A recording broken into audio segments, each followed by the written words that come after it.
this. All right. Great. Thanks for being able to set that up, Shreyas. Okay, so I'll get started here. First by welcoming you all to our community data and metadata reporting format tutorial. I'm excited to work with you all on some of these reporting formats. And if you've never heard of a reporting format, don't know what they are yet, no problem. It's also intended to, this presentation is definitely intended to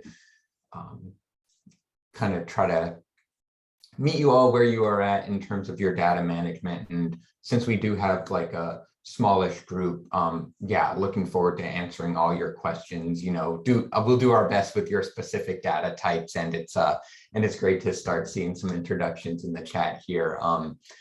Thanks to you all for joining here. Okay, so quick introductions. My name's Rob. I'm a postdoc with the ESS-DIVE. I have a background in invasive species ecology and meta-analysis.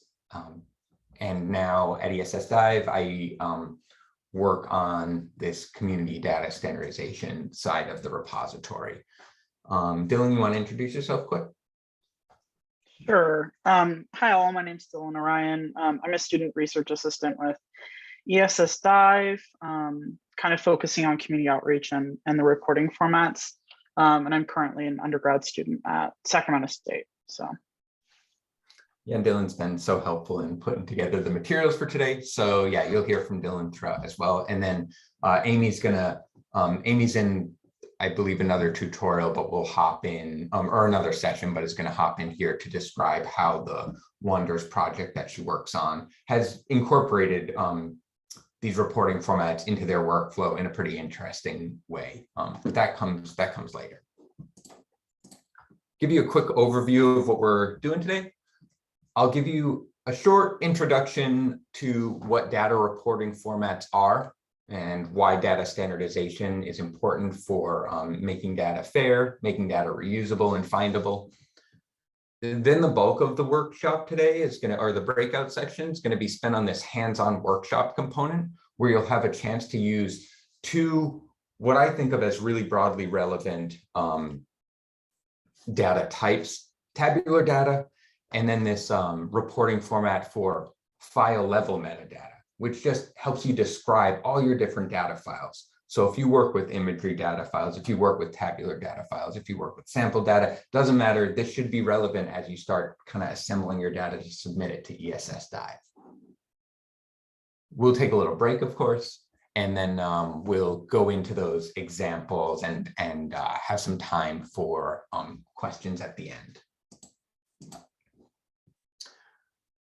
What I want to emphasize throughout this presentation and hope you leave here today with is the idea that data standardization is a key part of data management for your project, whether you're a one-person team or a multi-person team, and that you know, hopefully some of this hands-on experience helps you start being able to use them, feel more comfortable using them in your workflows.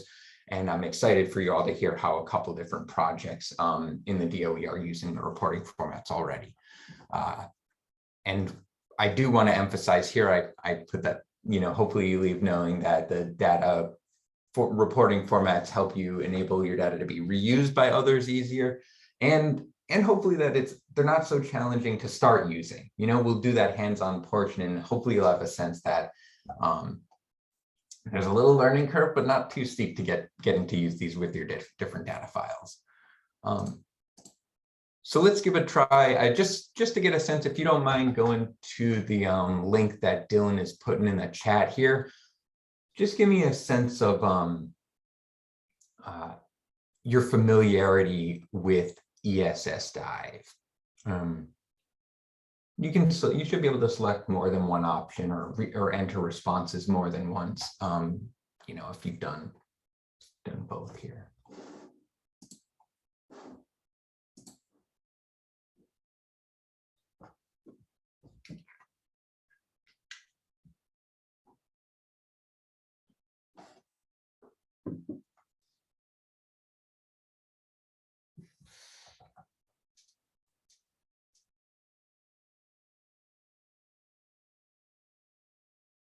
as I was saying earlier too, if you're in that future data contributor category, I think this is a great presentation for you to attend, because data standardization is maybe a little bit, or like reformatting your data is maybe a little hard. It can be more challenging to do on like data that you've collected years ago, and is a little bit easier, as you'll see, to sort of implement as you're starting a research project. Okay, well, great. Welcome to the future data contributors and to the folks that have been, attending our presentations in the past. Hopefully this presentation will be relevant for both those user groups. I have another kind of couple of questions here. How familiar are you so far with the process of data standardization? Ranging from not familiar to generally familiar to, yeah, I use standardized data or standardize my data all the time.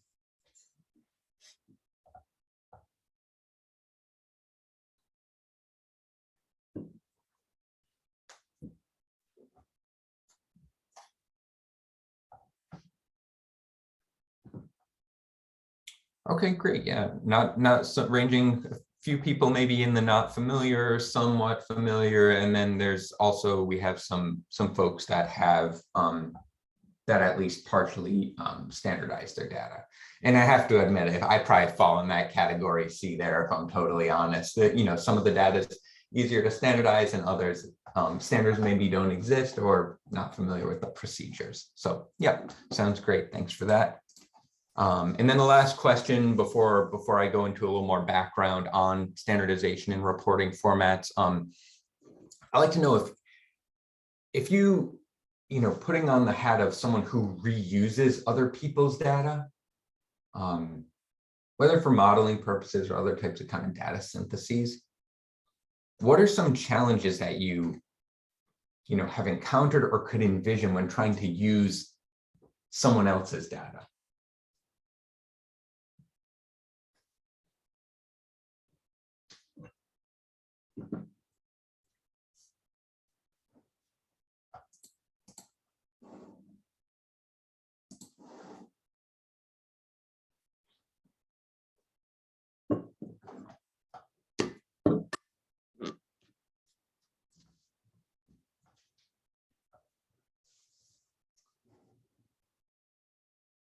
Okay, so I'll start. Yeah, this is like, I feel like the thing that comes up most often when I ask this question is units. You get someone else's data and maybe they measure temperature, but it's hard to tell actually kind of Celsius, Fahrenheit, or I mean, if we're talking like measuring depth of a sample, yeah, units can be really tough to try to track down if they're not included in some part of that data file or the entire data set.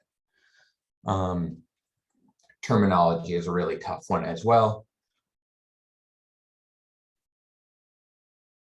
Methods, ooh, these are all things we're gonna touch on. So our reporting formats do try to standardize on, I would say, like where and how units are reported, how to classify or describe missing data. We try to standardize some terminology.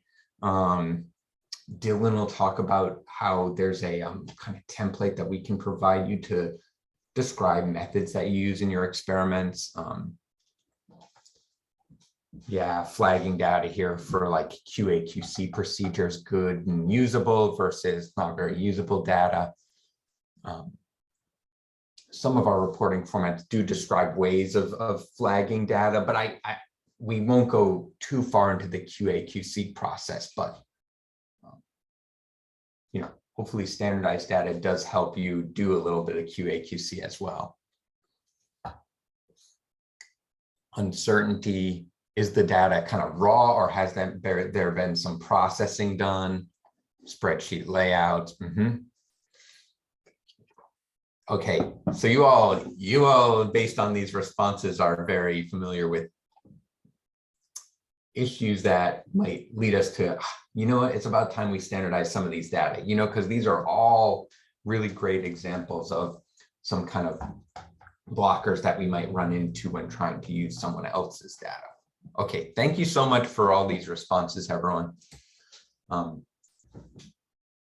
So here I'm going to give you a little bit of intro to our different data standards, or as we call them, data reporting formats. This was an effort that's taken place over roughly about 3 years. So it's been a relatively longer term effort at coming up with these different data standards for a bunch of different data types that you'll see in just a moment. These are some of our community partners that have contributed to this effort. You'll hear from Amy later as well. And first, I've been kind of using these terms, data standards and reporting formats, a bit interchangeably. However, true data standards are ways of guidelines and instructions for formatting data that are typically developed over decades, super long-term efforts. Darwin Core is an example of a data standard in the biological field. ISO is a more general governing body for all different types of data standards. And if you look at these documents associated with these true formal data standards, they can spend 10 pages describing or more describing how to format date and time stamps. That is not what we're after with the reporting formats necessarily, even though we do specify ways of standardizing some types of variables. So reporting formats are really community-driven efforts at harmonizing data within research communities.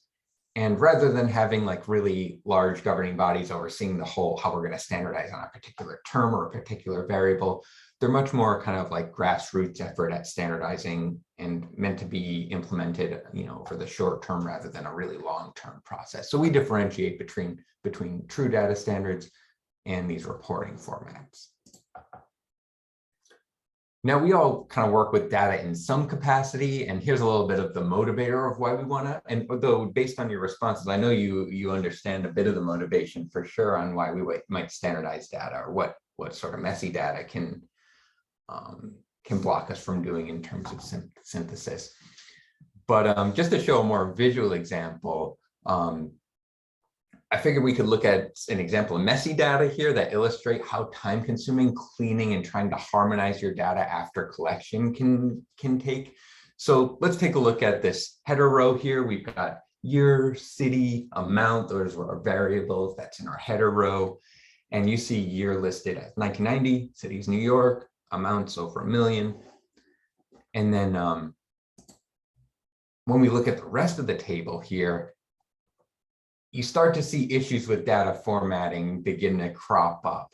Under the year column, you have 1990, which initially looked good, but then in the next row of data, they provide a range of years. And then they also have a year that's the year 20,000. So I don't know, yeah, they have a lot of issues going on with the year column there. New York City, one city name is represented in several different ways. And then missing data are either not filled in or indicated with no data. That's really hard for someone who's trying to process this data to really know what to do with. They would have to spend all their own time correcting the issues in just these few rows of data. Now, if we had more consistently formatted or standardized our data, we might represent year just as a single, 4-digit year, city in a very more consistent way, and amount represented in a kind of number with a decimal point after it, and missing data with a -9999. I couldn't help myself by trying to standardize that messy data sheet, and this is kind of what a more consistently or standardized CSV file might look like. Any questions at the moment? Is everything so far so good? I got a few more intro slides before we kind of dive in, but I'll stop here if y'all have any questions.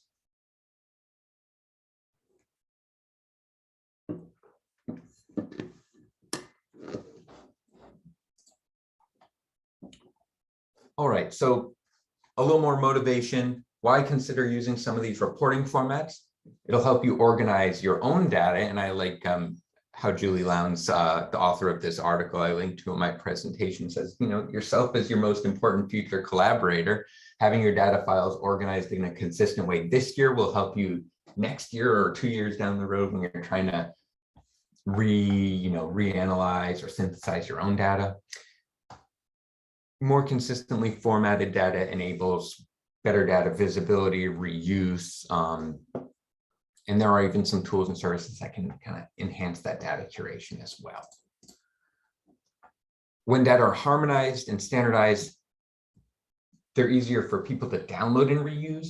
But here at ESS-DIVE, we also have this kind of vision for a Fusion database, which will, if the data are more consistently formatted and adhere to these reporting formats, this Fusion database will eventually be able to parse data that are formatted, for example, according to the CSV reporting format, when the columns are all consistently formatted. And then it can serve up to people who want to download your data, all data that records pH much more easily, and that means your data files, that can result only when your data files are in a more machine readable format as well. And these reporting formats get at machine readability so that our systems can parse your data files, as well as human readability. We made it so the instructions and the templates are easy for you to hand to your kind of research assistant and have them fill out your templates. Two components of a data set here, the data files and the metadata, as Charu went over earlier. So the data set is what we call the entire kind of data package that you would submit to ESS-DIVE, and it's got data files and metadata. Data files are things like images, CSV files, code. Metadata are information about your data. So that's kind of at a higher level, describing your data. Now, here are the 11 reporting formats that ESS-DIVE has for you all to use. These were, as I said, developed by a bunch of the community partners that I have listed out on the slide here.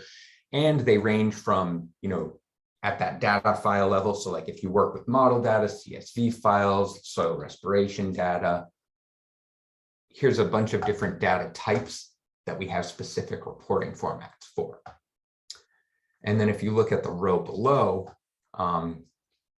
we have reporting formats for more general kind of metadata.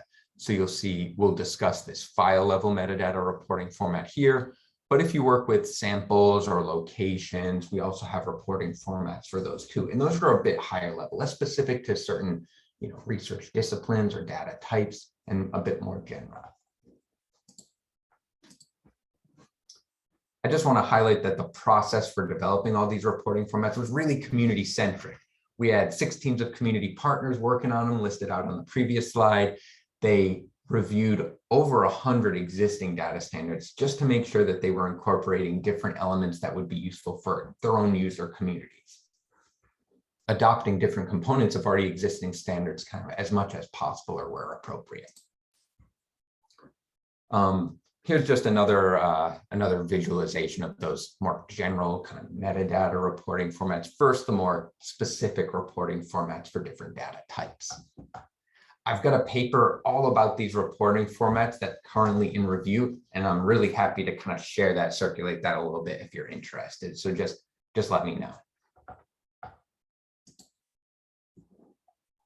We host all of our documentation right now about these reporting formats on our community GitHub space. This is where you can download all the templates, access the instructions. If you're not as comfortable with GitHub, that's totally fine. We have a second link at the bottom of the slide that serves up the same information, but on another platform called Gitbook, and it just more looks like a regular website rather than a GitHub interface, if you're not so familiar with that. Oh, and I do want to say, if you are familiar with GitHub, it's a great forum for you to provide feedback on the different formats as you start to use them. So always open. Well, you can just email us or email me to talk about them, but also GitHub is a way for us to track any questions you have kind of in a more public way, which is nice sometimes. Last slide here before we get to the hands-on component.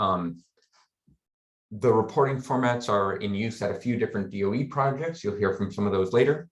And I listed them on the right side of this slide as the projects as well as the formats they're using. We've got 12 data sets that are submitted to ESS-DIVE that are using the formats, and later in the presentation, I'll give you links to those just so you can see what an actual data set that follows the formats look like. We're conducting virtual site visits to different DOE projects to share about the reporting formats and answer questions. We've got a bunch of papers published about them, and we've been doing webinars on them, so that's a nice outcome so far. I do want to say these virtual site visits have been really fun, where we come talk to a project and do a mini version of this tutorial. And so please do reach out if you want to set up, one of those site visits for your projects, or you could always just have office hours with us, kind of more one-on-one to answer your specific project needs. Okay, I'll stop quick before diving in. Any questions on the intro material before we get to the hands-on component of the workshop? Okay.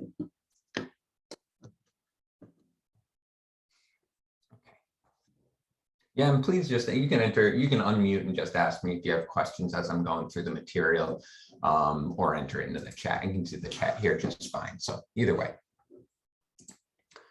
Okay, so from this hands-on component where we're going to work with some data and some templates, I hope that you'll get familiar with some of the two of the different reporting formats we'll be going over. I have these example data files that Dylan and I have created, which shows just really general variables that you might work with, and we're going to be standardizing and working with some of those. These are data like timestamps, lat long, pH, and we'll try to sort of transfer some of those over to these blank templates that we're going to give you. And then, one of the last outcomes is these data templates that we'll hope you kind of are able to use in your own research. Okay, so file level metadata is the first reporting format that we're going to be using, developed by Kerry over at Oak Ridge. And file level metadata is probably a new concept for most folks. It was for me before we started developing this. File level metadata is more granular details about your data files. So I'm talking about like describing your file, listing out your file name, as well as a short description of your data file. This is information that can really help people reuse your individual files in a data set. And why provide it? Well, data users, someone who downloads your data, say from ESS-DIVE, will have a better understanding of how to reuse that data. And file level metadata reporting format is key to enabling that data parsing and data synthesis that I described a little bit with our future plans for the Fusion database.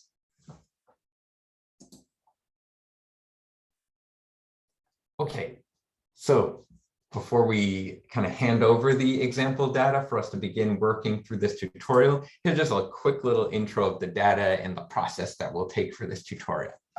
So we're starting with tabular data file, a CSV, or an Excel file. So yeah, hopefully y'all are able to open that either on your machines or on Google Docs.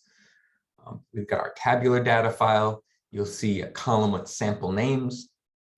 You'll see date and time starting. You'll see more information in other columns in the data file. So in the first part of this tutorial, we're going to be filling out I think first we're doing a data dictionary. So essentially what a data dictionary is just describing or defining, that's why it's called a dictionary, each of your variables. So for example, we'll take date, time, end, pop it into the column or row name column. So we'll like enter date, time, end right here.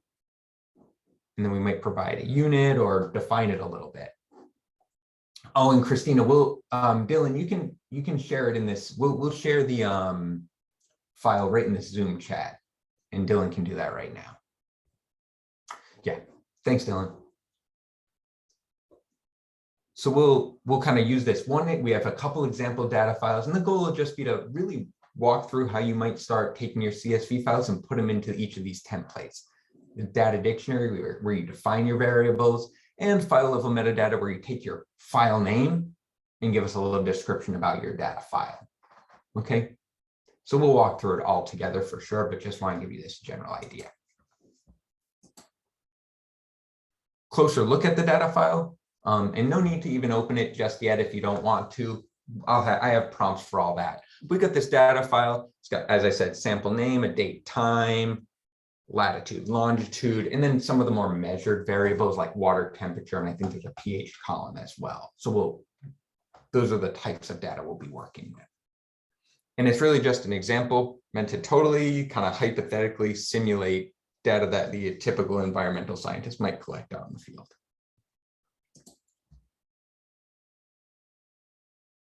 The folder that you downloaded that Dylan put in the chat there, and please do let us know if you're having any issues with it.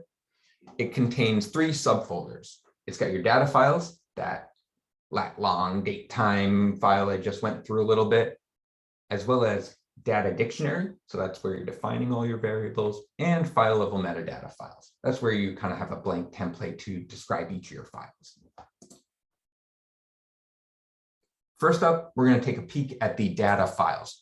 So go ahead, open data file 1.xlsx on your computer. It's got a couple of tabs on it, which will help us fill out another template. For now, just look at the data sheet template. Give you a second to open that up, and I do have some prompting questions here. Hopefully we can get some responses from you all, either in chat or yeah, unmute and let me know. What do you see what is to you in this data file 1? What do you see as the first row representing? Like what's listed out in that first row? How about the second row?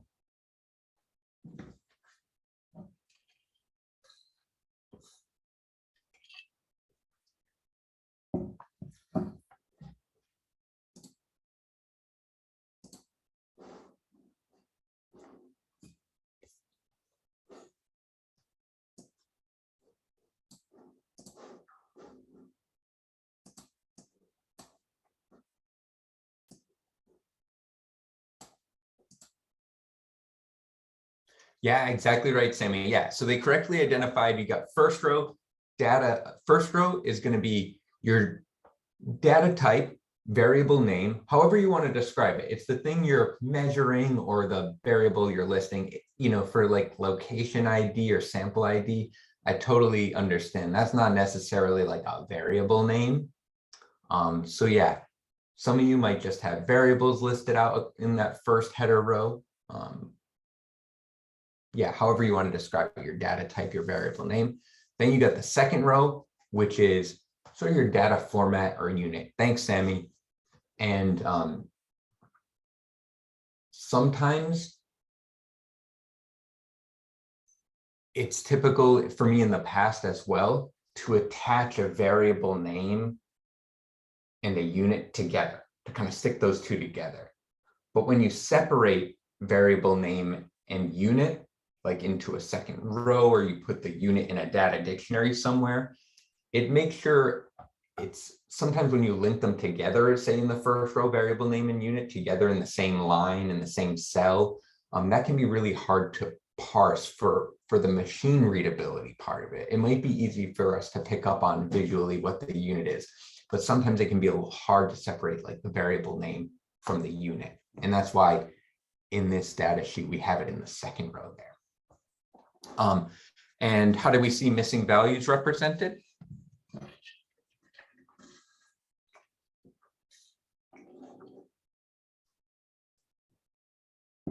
There's a couple ways it's represented.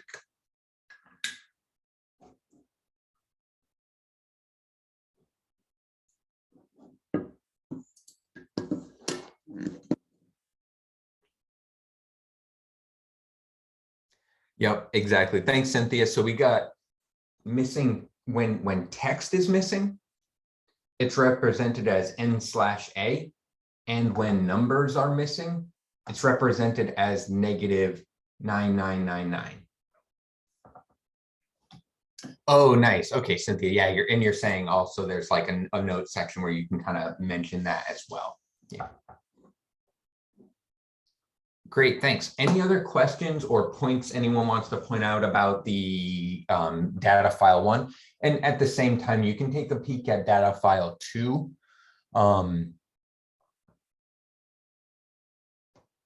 And yeah, and point out anything you notice that might be different with that second data file. So yeah, feel free to in the chat. If you do have any questions, please let me know. Otherwise, yeah, what do you see as what's something different that you might notice between data file 1 and 2?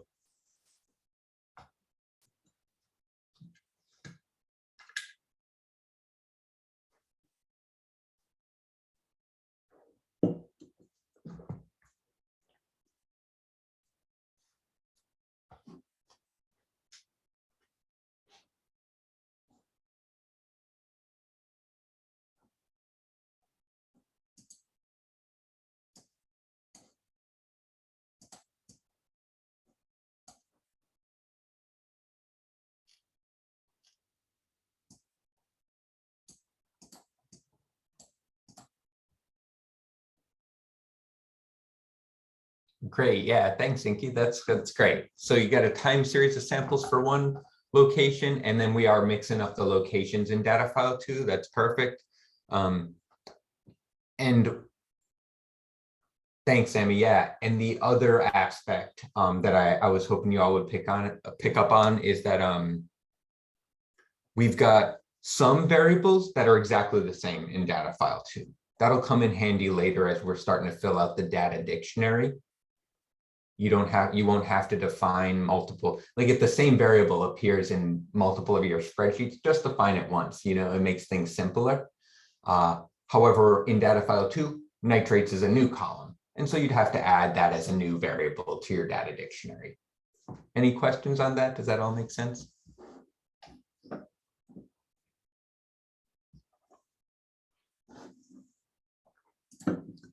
All right, so these are just some of the key points which you all have identified in the chat there. Got our missing values highlighted, variables like dissolved oxygen that we're recording.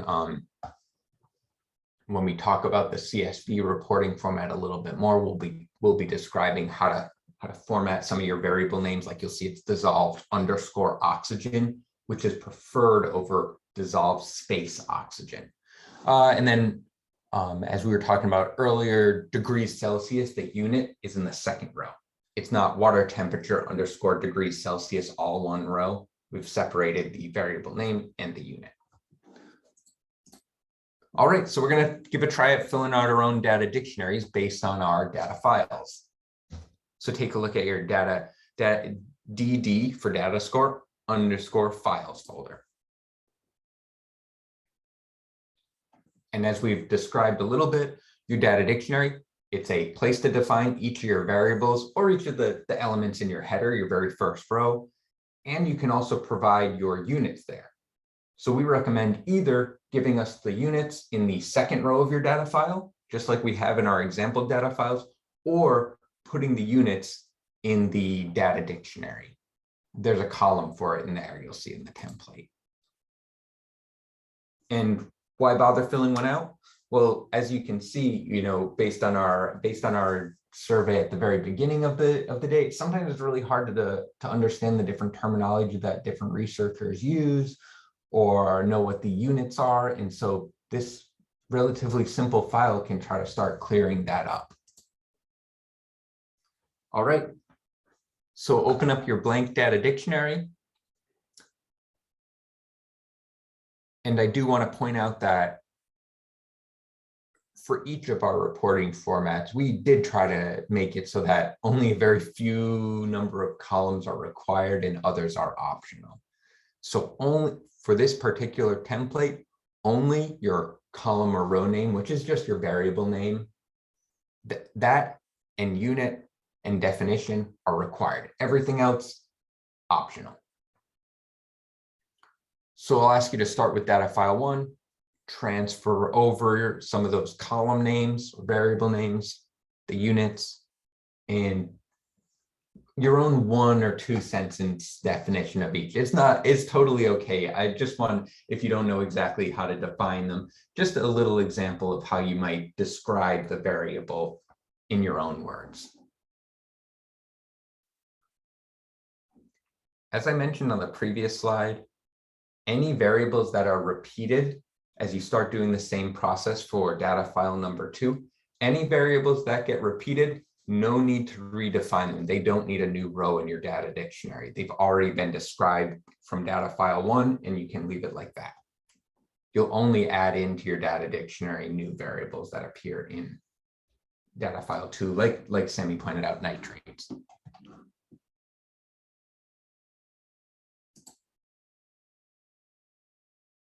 I'm going to leave this slide up, and we'll spend a few minutes here filling out some of those, the data dictionary or that one data dictionary template, just to show you a visual of how we'll do it. We'll take our sample name, add it to the first column of our blank data dictionary. We'll take the unit, in this case text, and add it to the unit column there. And every new variable and unit combination will get a new row in your data dictionary. So we'll spend a few minutes doing this. And while you're working on that, any questions about any of the columns or the procedure or how this might incorporate into your own workflow, or any questions about that, just let me know, and we'll spend a few minutes here.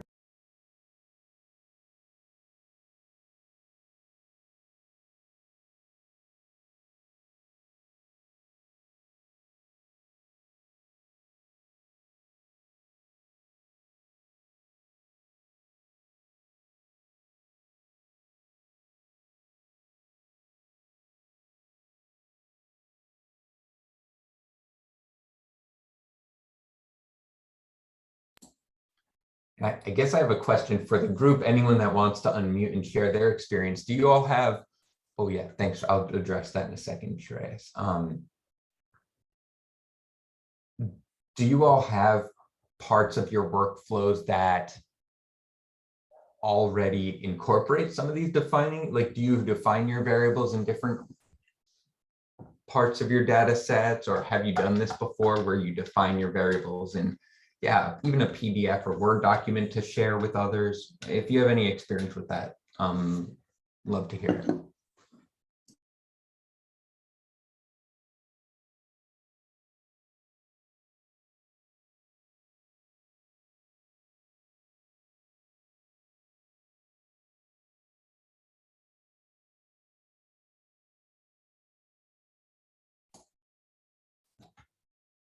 And for a couple of the comments that I see in the chat, so thank you, Shreyas. Like, even though we're sharing Excel files right now, we use Excel files just for the purpose of this tutorial because we have multiple tabs and it's easier for folks to click back and forth through these like important tabs for our tutorial. But when it's time to upload your data files, your tabular data, your data dictionaries to ESS-DIVE, saving them as CSV files is preferable for us. We want to store as much as possible non-proprietary data files that people can open, not in a Microsoft, Office suite program, but in a generic text file like you could with the CSV file. So we ask that any of these templates or any of your Excel data files, really, we tend to ask that you convert those over to, or just save them as CSVs. And then Christina, I totally acknowledge that some of the variables will be like hard to write, let's say like hard to write a full couple sentence about. I'm thinking for latitude and longitude, it may be helpful to include, if you have them, a little extra information. Like sometimes people will report the projection of their lat long, if that's relevant, or the instrument that they recorded their lat long with. If there's a little bit of way that you could provide context about how you acquired recorded your lat long, that may be helpful. But totally understand that the definition may be lacking for, or it might be hard to come up with too much of a detailed one for some of these.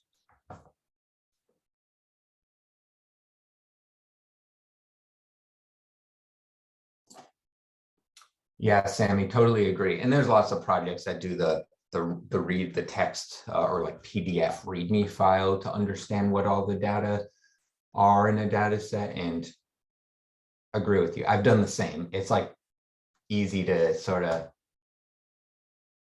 submit that as your supplementary information, but when we talk about being able to kind of parse and potentially synthesize all the data files from the repository perspective, the PDF version of a README is not as easy for us to work with. Yes, and I yeah, same exact thing for me. When it was time to get my dissertation chapters out, it was like PDF READMEs.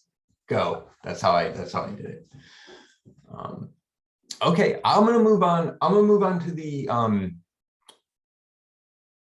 example of the filled out data dictionary. Do we need more time? Just let me know. Like, feel free to unmute. I can answer more questions, or if we're good to go, you can give me a thumbs up.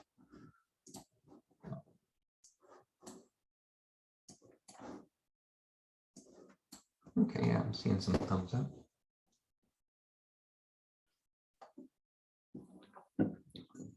Great, so I'll move on here.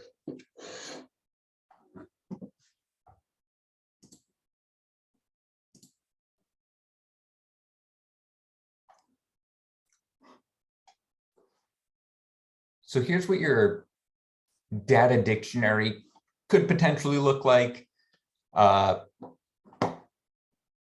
We've got these, I just listed out the required columns here of column or row name, aka variable name, unit, and definition.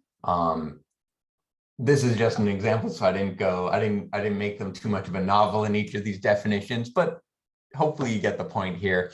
Just letting people know that date time start is the time that our, say, sensor started monitoring, and date time end, or is when this like particular variable or sensor or whatever ended recording if you have it.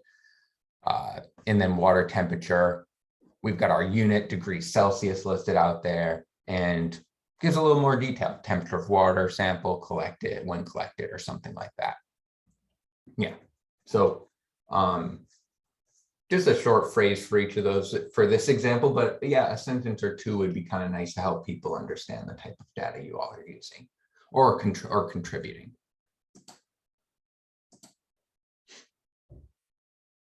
So we'll move on to file level metadata.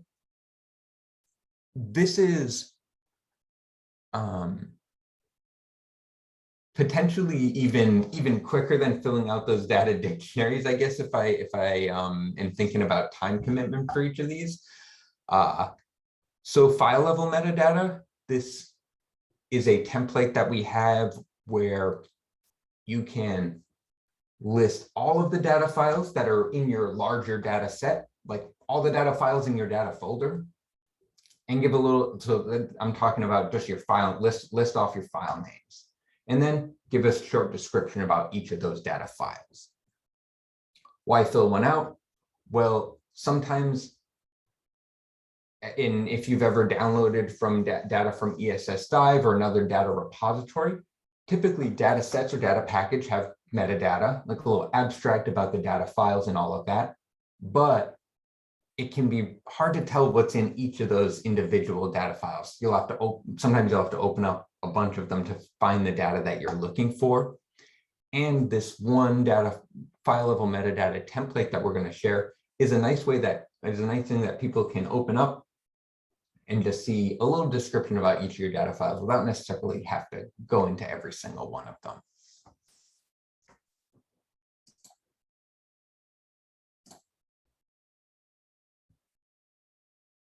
Okay, and so to fill out your file level, we're going to do another of these trying out filling the file level metadata template. You'll open your FLMD_blank template.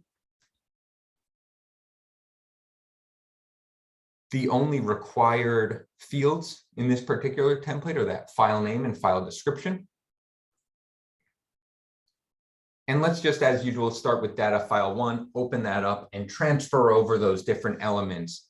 And now we're not looking at the data tab of your data sheet 1 or data file 1. We're looking at the metadata information. So give that a try for both of those data files. And I have a visual here again, just to sort of illustrate what that looks like. Okay, so this is an example of one of those data files. And the metadata information tab that you see there, it gives you information like who's the contact for this data file, what's the file version. Here we provide a boilerplate description for you to copy over. And then Dylan's kind of created this Dylan's created this visual here to show exactly where you would put the file description in your FLMD template, where the file version goes, the contact, and all of that. So as we did for the data dictionary template, I'm just going to pause here, see if you all have any questions as you start to fill this out.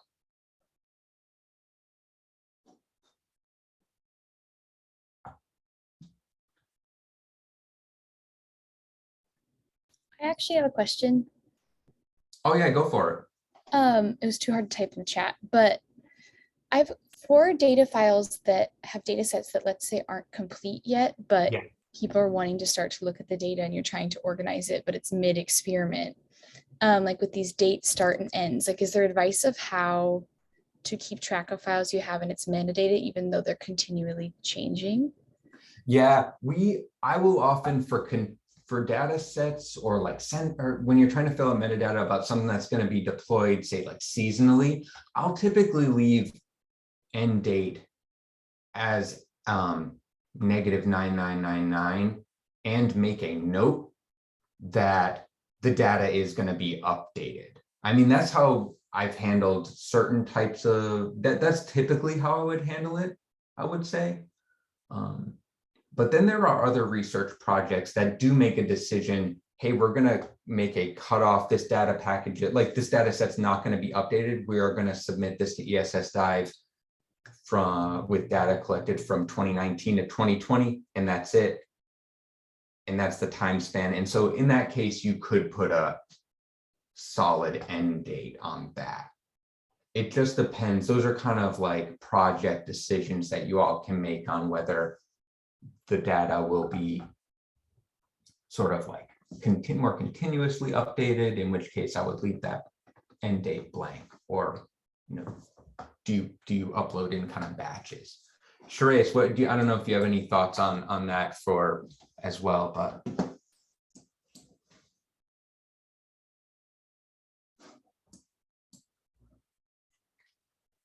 yeah, my experience has been going more towards leaving the end date blank, adding a note about why it's blank in the notes column.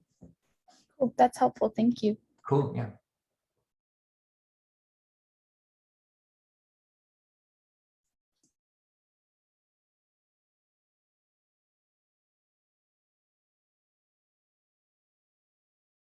Thumbs up to move on here. Or any other questions, do please feel free to. I have a comment about end dates. Sorry, my brain was trying to do too many things at once. I'm with the NG Arctic project, and I'm part of the data management team. And I don't know if there's like an official standardized way of saying this, but we often make a notation that it's ongoing. Like, I don't know, I don't think we've ever preferred to leave it blank. We usually put the end date of when the current data had been collected. Okay. And then somehow in the metadata, we usually make a notation that it's still ongoing, and to like expect that we expect updated data.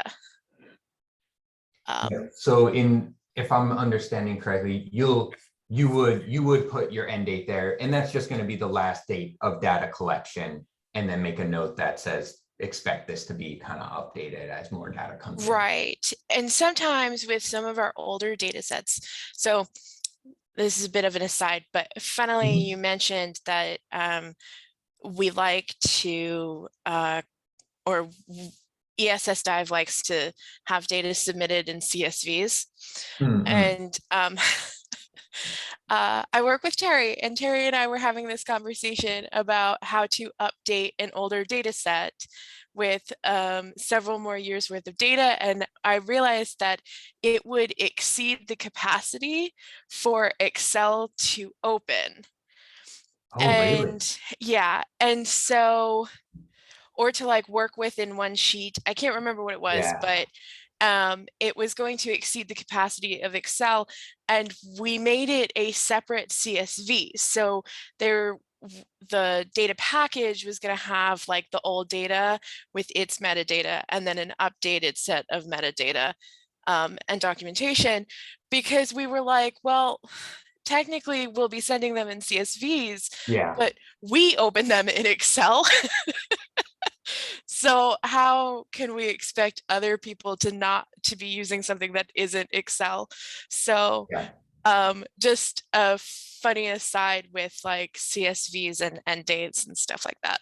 No, I know. And I mean, like, yeah, Terry helped develop these, right? And also you'll see some of the templates for our other reporting formats, like the leaf level gas exchange one comes to mind, where like the tabs are pretty critical to orienting people to the different components of the reporting format. Anyways, we as much as possible try to do what Shreyas did and say, okay, but please, when it is time to upload, as if you really, really can, like we want it in that non-proprietary format, but like with the total understanding that sometimes the Excel is just like a bit easier to share too. Yeah. One thing I would add is I think what we would even if you are providing us with the proprietary format, in this case Excel, it's helpful if you also have the non-proprietary version, because that way if somebody has a Python script that wants to just consume all of your data, they can pull that in with the CSV, and it'll just allow people to do more with your data. So you can always give us both, right? So I think that's maybe another thing to consider. Great. Yep. To package up, to give us sort of the nicely formatted, split up CSV files, but then also if it's helpful for you to also include the Excel, I think that's fine, as long as we're also seeing the non-proprietary version. And I mean, you don't have to give it to us, but it's helpful from a fair standpoint.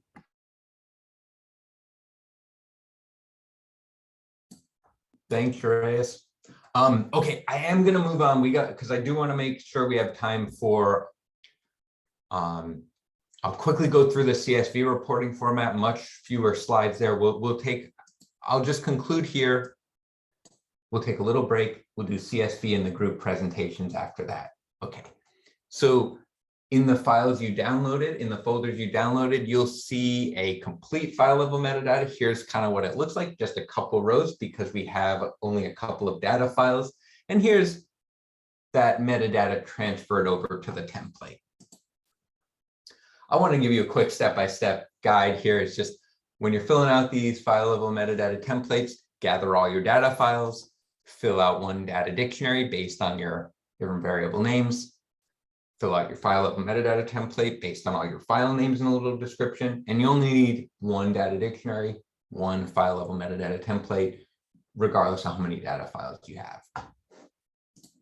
All right, so we'll come back here at around 12:05, 12:06 to continue on with a brief CSV reporting format tutorial, just a quick walkthrough, and the project presentations. See you in about 5. And I'll hang out if you have questions. Yep. Sorry, different time zones. This is like a 5-6 minute break. 5-minute break. Yep. Sorry. 5-minute break. I just wanted to make sure because I was like, math. No, I'm not doing the math either. Sorry. Yeah, 5-minute break. I'll stick around if you have questions. We'll resume at in about 5 minutes. Hi, Rob. Hi. Hi, I joined halfway through Oh, yeah. and I was wondering if you could post the link to the example files. Oh, of course, Dylan. Dylan will share it in the chat here. It's just a zip of the folder. Great, thank you so much. Yeah, of course. Thanks for joining.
Hi, Rob.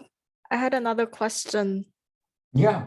So looking at the file structure that's contained in the zip file, is this typically what's recommended for submission of data packages?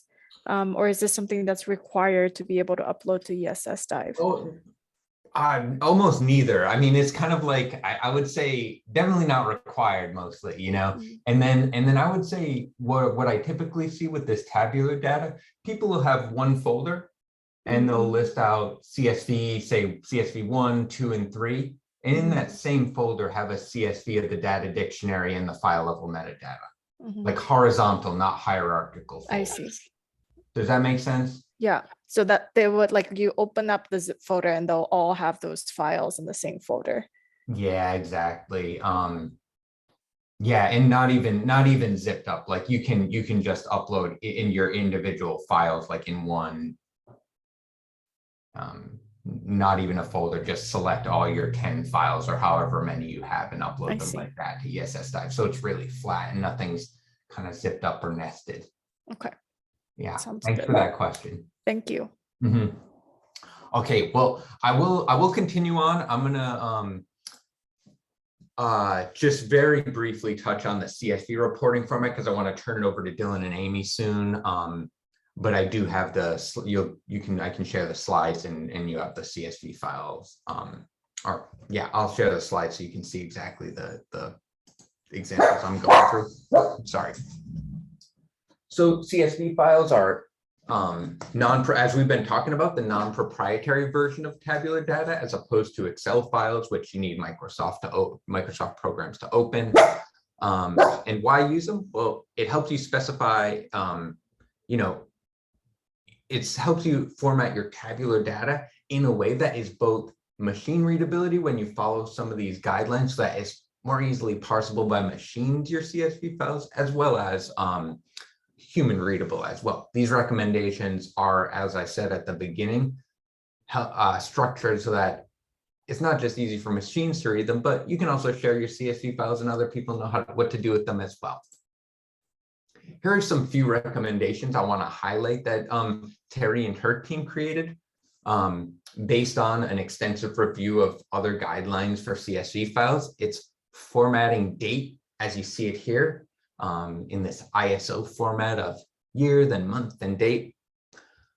Units being separated from variables, as we've already discussed, and then converting any special characters to text as much as possible. Like instead of degree symbol Celsius, you spell out degree as like DEG if you want, and then convert any missing values so that their missing text is n/a, missing number -9999. Here, I'll just quickly click through this, but I wanted to put up an example CSV file with some of these rules not exactly followed. We've got kind of special symbols, just blank cells in our Excel spreadsheet, date formatted in a bunch of different ways.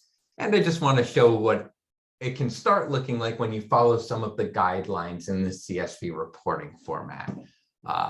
No spaces in your variable names, date formatted consistently, missing values indicated in the way that we recommend here.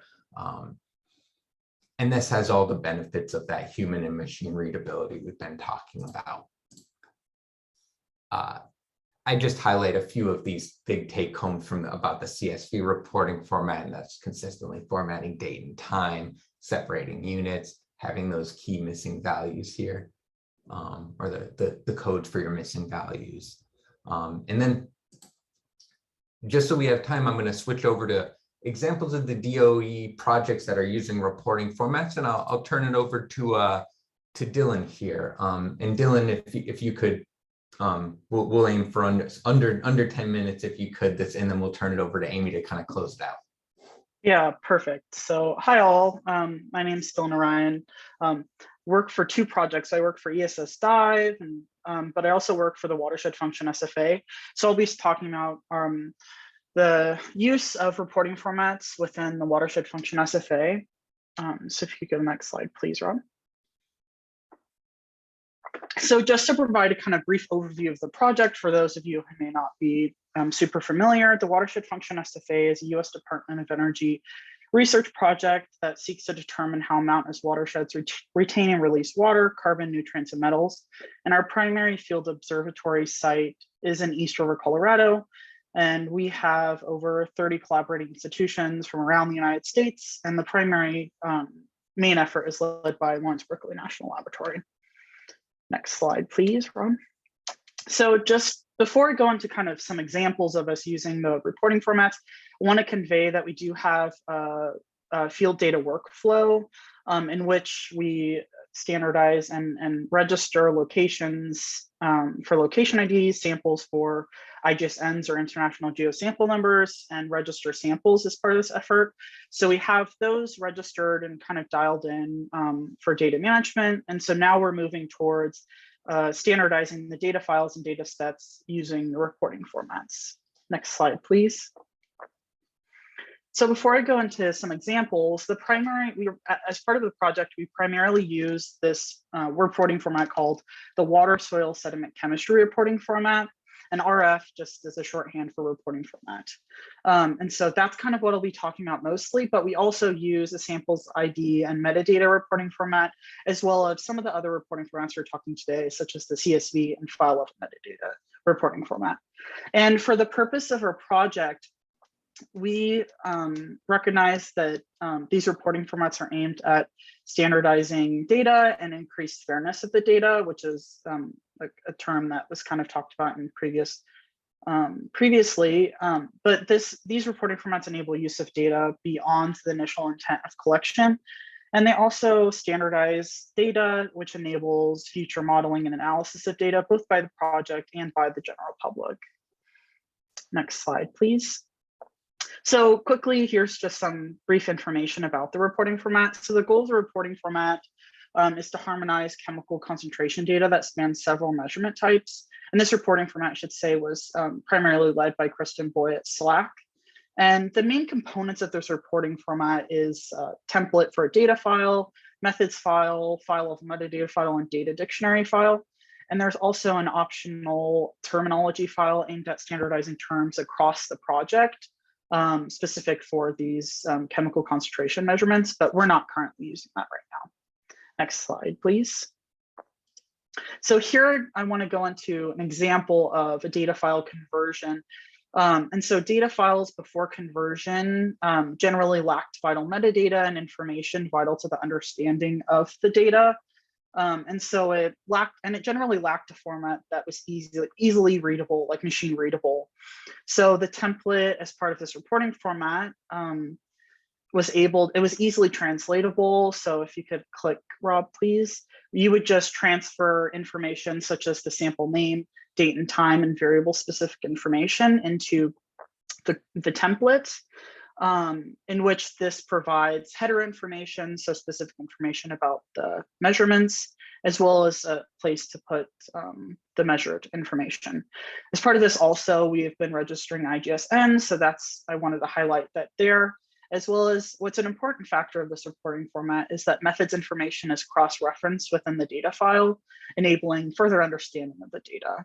So if you can advance to the next slide, I have an example of a methods file here, in which the methods file contains information about methods or metadata specific to the sample. So for example, here I have some 3 listed method IDs, which are cross-referenced on the data file, which are information about like the filtration of the sample, storage of the sample, and refrigeration of the sample. But this methods file will also contain information of the processing and analysis of the sample. So this file is just a detailed file that contains specific methods information. And then on the next slide, I know we kind of worked through the file level metadata file, so I just wanted to highlight a particular point about us using the reporting formats is that these files are tailorable to your project specific needs. So for example, we, as long as they meet the requirements, of course, and so that would be the file name and file description. So you're able to kind of format them to the needs. So we remove the latitude and longitude optional fields and replace that with a location ID, as this would provide a more accurate project specific location information for a file level metadata file. And then on the next slide is just an example of the data dictionary file, where, as we kind of worked through earlier, this contains definitions of headers or variables used throughout the data set. So my last slide here, I kind of want to talk through some lessons learned and some tips that we can give you from what we learned. And so in our experience, conversion and use of these reporting formats became easier with time, of course. And so working with it and kind of understanding the more like intricate specifics about it becomes a bit easier as you're working through them. And in our experience, took only about an hour or so convert an existing data set. So the time, at least in our experience, was not as much as we had expected, but it's important to note that this time frame is based on the fact that we already had methods information specified out in an existing data set, and the data was somewhat organized. And so it was just converting that to the reporting format that did take less time than we expected. And then additionally, like a strong recommendation here for this specific reporting format is to reuse templates.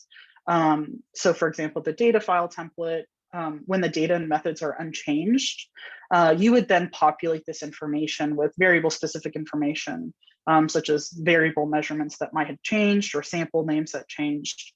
And this really expedited the process of researchers utilizing these templates to ensure that our data is formatted consistently. And yeah, thank you for listening.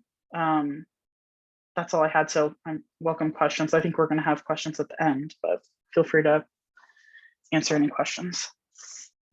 Yeah, if anyone has a quick question for Dylan, before we move on to Amy's presentation, go for it.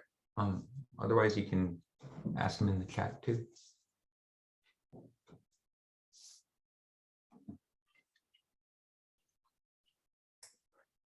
And thanks for that overview, Dylan. That was great.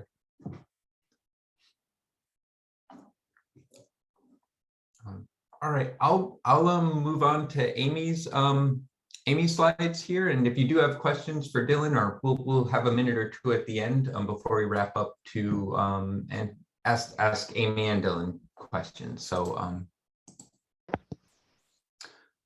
I want to welcome Amy. And thank you for a great plenary this morning, and also for joining up for another presentation today. Yeah, thanks for joining here. Thanks for having me. I have to say I was in one of the other ESS-DIVE breakouts, so I missed most of this one, but I'm sure it was wonderful.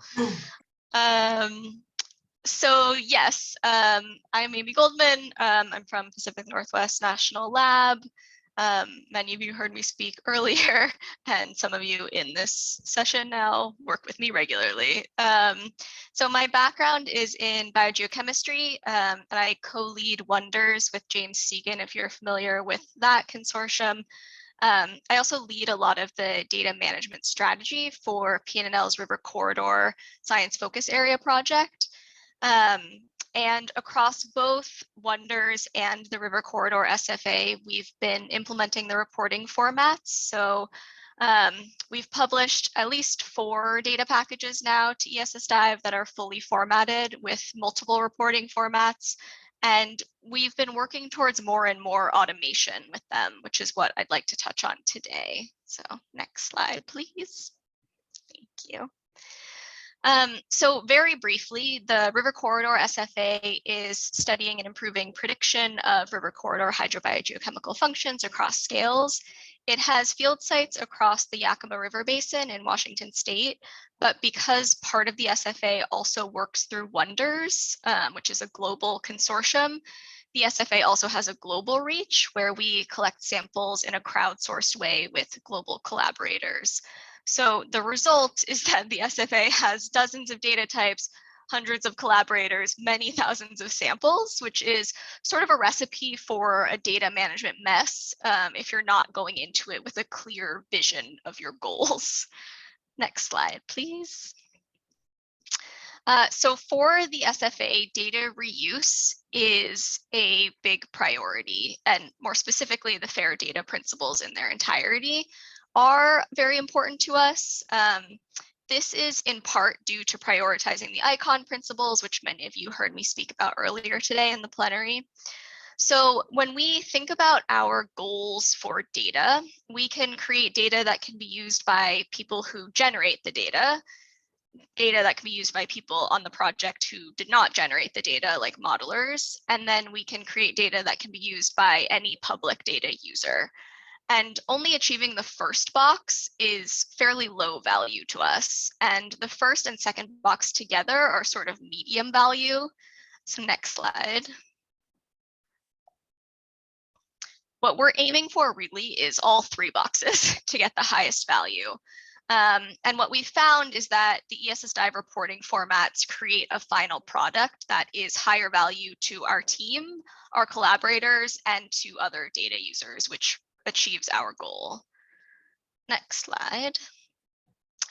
So to actually make the reporting formats work for our large project, we've been working to create an automated pipeline. So it's not fully automated, but there's lots of pieces of automation right now. So in this example on the slide, we're focusing on the soil sediment water chemistry reporting format that Dylan was speaking about. So in our case, we are generating raw data from lots of various instruments and measurements, things like ions, dissolved inorganic and organic carbon, and more. And then we have a structure set up where we fill out a handful of manual inputs that align with the specific samples that we're working with. These are all pre-structured to be as easy as possible to enter pretty quickly. And then we have several R codes that we run for QA/QC and also for formatting. And the R code outputs the data into the final reporting format structure.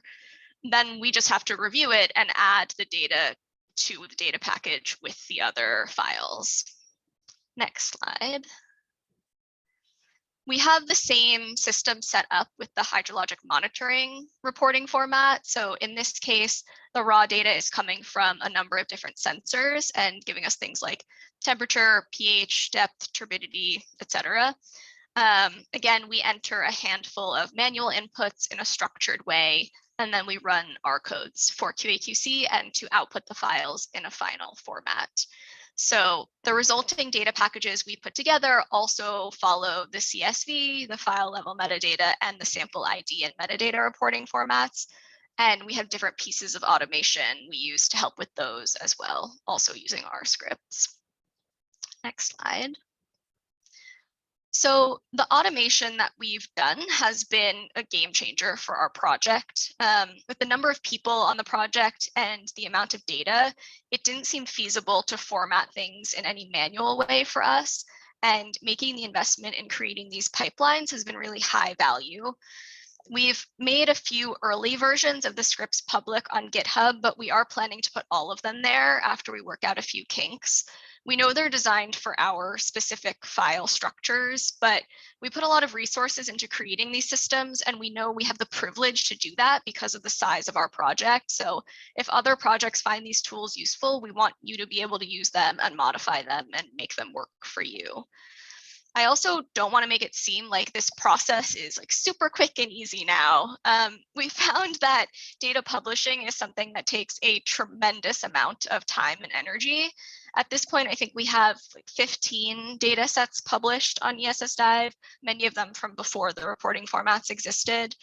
But even having gone through the sort of heavy work of it multiple times, we still think the outcome is worth it, especially when using the reporting formats. Our overall outlook on data publishing is that we really are all in this together. When we as a community make our data more usable by others, we're helping each other. And the reporting formats have been an important tool for the SFA in that goal. Next slide. So with that, thank you all. Please feel free to reach out to me with any questions, comments, and ideas that you may have. And I know we'll do questions as well now.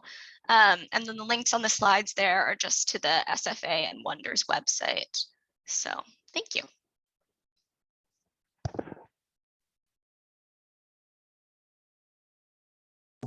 Thanks so much, Amy. Yeah, great couple of presentations. Hopefully it was useful for everyone to see the real application of the formats. Are there questions for either Amy or Dylan?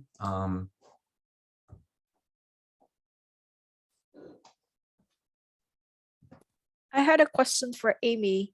I Yeah, go posted for it in it. the chat, but I'll just read off of it. I was wondering whether you include the R codes that you use in the post-processing pipeline, and whether you find value in posting both the raw data that you collect and also the post-process data in the final package. Yeah, it's an interesting question. We've done a mixture of both, sort of, when it comes to how we've dealt with our R codes. So for this particular pipeline, not yet. We haven't published those pieces. We haven't published any of the data that's gone through it yet either, though. So, but we have published scripts to go with different pieces of data, processing scripts with some of our data packages. We haven't always published the total raw data, but it's something that we've talked a lot about, and it's sort of been like, we need to make sure our scripts are in a place where the raw data makes sense for people, otherwise it's just sort of a mess. But it's something we would like to do. I think for like full transparency of how you've dealt with your data, it's nice to have that full workflow available to people. So yeah, I think it's like you've sort of navigate it as you go a little bit, or at least we have. All right, thank you so much.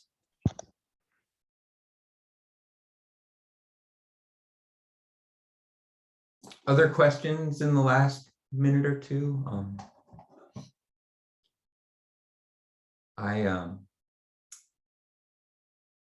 I really want to thank Amy and Dylan for putting, oh yeah, sure. Did you have a comment or question? Maybe this is just a comment based on a question I saw earlier. Yeah. We've focused a lot on the CSV based formats. Rob, do you want to just maybe quickly talk about non-CSV formats and sort of what we do for those folks? Just to kind of make sure we're covering the full range of what we've done so far. Yeah, sure. And I'll put up this closing slide here for where you can learn more as I talk about them. But we do have, if you go to this community GitHub page here, and yeah, thanks Amy and Dylan for the presentations. I really appreciate it. So I'll just close up by saying, if you go to this community GitHub page here, you'll see the reporting formats for CSV, file level metadata, as well as a couple of the more domain specific reporting formats that you heard about today, and many more. Now, we want to, as I said, if you're willing to have us at your project for a virtual site visit to talk about them a little bit more, we want to really introduce you all to the broad reporting formats that are generally applicable, like the CSV and FLMD, and also the more domain specific ones that your projects might want to use. So we find that the virtual project meetings are a great way to learn about the reporting formats on a team by team basis, and we're always willing to set up office hours. And we, and kind of like the eventual vision, is that data that are more parsable, more machine readable, and more human readable are kind of easier to share and reuse, and putting us on the path toward fairer data. As I think our couple of guest speakers really touched on. So, and maybe one more comment. We also, above these reporting formats, we also have the general ESS-DIVE metadata formats, and those are required for all of your data packages. And there's a bunch of, hopefully that should be a little bit more straightforward because it's just you're entering it in a web form. But that is also part of putting together your data packages. And Rob, feel free to add. Yeah, and like Shreyas said, you are using that reporting format as you're entering on our user interface, on ESS-DIVE's data user interface where you're submitting your data. You are using that reporting format, and we have a lot of help documentation for that general one as well. And that's key. That's how your data becomes findable in our web portal. All right, well, that's it.